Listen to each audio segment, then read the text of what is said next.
my name is Donna Gambino, and I'm here today to talk to you about how to keep yourself healthy while you're crafting. So do you love to craft? I love to craft. And like I said, for hours crafting. But sometimes it takes a toll on my posture. And sometimes, in the past, I've worked through pain. Have you? I know, we want to get the project done, so we just keep going. So whether you knit, crochet, refinish furniture, needle felt, all of those things can cause repetitive stress to the body, and especially to our posture after long periods of time crafting. So we want to take special attention and pay special attention to our workstations and our posture and to breaks. So we need to take breaks. I know it's hard. It's really hard once you're involved in something to stop and give your body some love to help it feel better. So first things first is the workstation, and we want to make sure that you set up your workstation for success. So just like you set up your seat in your car, so when you get in, it's ready to go and you don't have to adjust everything, dedicate some space just for your crafting. Whether you're sitting at a desk or whether you're standing at a table for quilting or something like that, you want to make sure that that station is set up just for you. Now, when you're sitting, you want to kind of follow the 90-90-90 rule, which is your knees are at 90, your hips are at 90, and your elbows are at 90. Now, I know it's hard with the elbows because we are doing our craft with our hands, but at least try to get the hips and knees to be at 90, depending on your surface height and your chair height, you might have to adjust those, whether it's adding a block underneath your feet so your feet don't dangle off the floor, adjusting the back of the seat so that you can get support in your low back, adding something like this to support your low back. So you would scoot back into your chair, put that in your lumbar spine, and that could allow you to keep your nice natural curves of your back. Your neutral spine is really important. If you don't know what neutral spine is, check out my video called Living in Neutral, and that will help kind of give you an idea on what neutral spine is and why it's important. Okay, so you want to add these kind of little things to make yourself sit in the right position so that the bones are at the right position, your muscles at the right length, everything feels happy. Another thing that you can add if you have low back problems, especially discs, whether it's degenerative arthritis in the back or bulging disc, is maybe this. It's called the Disc O Sit, and it's inflatable, and you can adjust it to how high you want it, but it's very similar to sitting on a stability ball. When you sit on it, it makes you move constantly. So you're constantly kind of shifting around, and that shifting is very healthy for the discs. The discs get nutrients by loading and unloading, kind of like a sponge. And when we're constantly kind of fidgeting on here, those discs can get nutrients, and it can be a little bit more comfortable than just sitting with those discs smashed on top of each other in one position for a long period of time. So this is something that's really nice. And I often suggest this to people that work in offices and sit at a desk for long periods of time because it can make the back a lot more comfortable. All right, so as far as workstations go, if you are standing for quilting, make sure you can adjust the table height. So it's about waist height, so you can be here rather than bent forward over your table. Maybe using bed risers underneath the legs of the table can help bring it up to a height that's comfortable for you. Okay, now we want to take care of our hands, and we want to, when we're using our tools and that kind of thing. And speaking of tools, you want to make sure your tools are accessible. So don't have them like on the floor so you're constantly bending over. Have little shelves or little boxes and things that you can reach comfortably, and you're not compromising your posture because you're reaching for things that are way out of your reach. When it comes to the hands and arthritis, which is a common thing as we get older, especially if we're doing fine motor work, is pain in the hands. So we can use these little gloves. They're called arthritis gloves. You can get them on Amazon. I'll put a link in the description box for you. There's no fingertips on them, so you still have access to your fingers, but they provide a little bit of compression to the joint, keep the warmth in the joint, also supports the wrist. So if you have carpal tunnel, this can help. There's also the carpal tunnel splints that you can wear as well. I kind of find this to be a little bit more comfortable with that. It allows movement of the wrist, but also gives it a little bit of support. These come in, make sure that you measure properly. Most of the companies will give you a little size charts where you can measure across the top of your hands to make sure you get the right size. These come with copper added into them too, which can also help with pain. They're a little bit more compressive. If you have a messy craft, get a couple pairs so that you can have one in the wash. You have one maybe to wear it at night when you go to sleep if your hands tend to hurt. All right, now you want to take proper breaks. All right, this is the big thing because you get going and you don't want to stop, right? So set your timer on your phone and make sure that you're getting up every 30 minutes to kind of move around a bit. All right, and if it isn't to move around, I'm going to show you the exercises at the end of this video on what you can do. Grab a few of those exercises and go through them at least to get some movement in. You want to keep those muscles moving and you want to keep changing your posture so you're not in one static frozen position all day. Okay, and then limit your time. Don't go for an 8-hour period doing your craft. You know, do 2-3 hours at a time. Take a break. Go do something else. Go for a walk. Ride your stationary bike. Get on your treadmill. Whatever it is, move.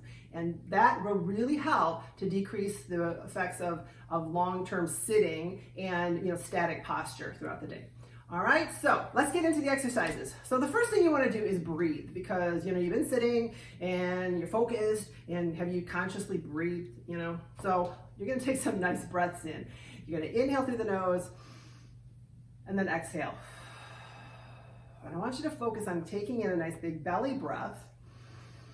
So we stretch this area here that may have become flexed from sitting too long. Okay, so nice big inhale into the ribs and then exhale.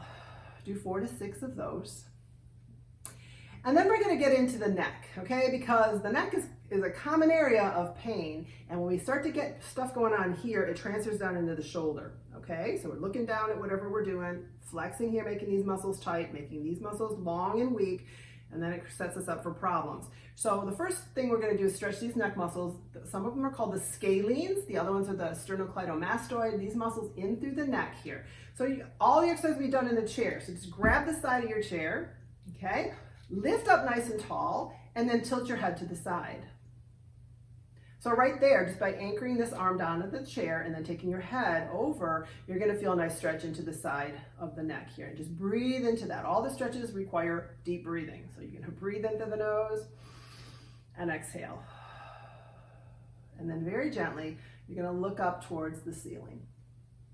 Take your eyes along with you so that you can actually stretch the ocular muscles in your eyes, because you know, eye strain is a thing when we're crafting. We're working very close up doing our work, and then you're going to look down towards the other shoulder. Now, the reason we're changing head position here, even though it's still side bent, is because those muscles, some of them run at different diagonals, and we want to make sure we get all of them. And then release and come back to center. And then, of course, you would do the other side.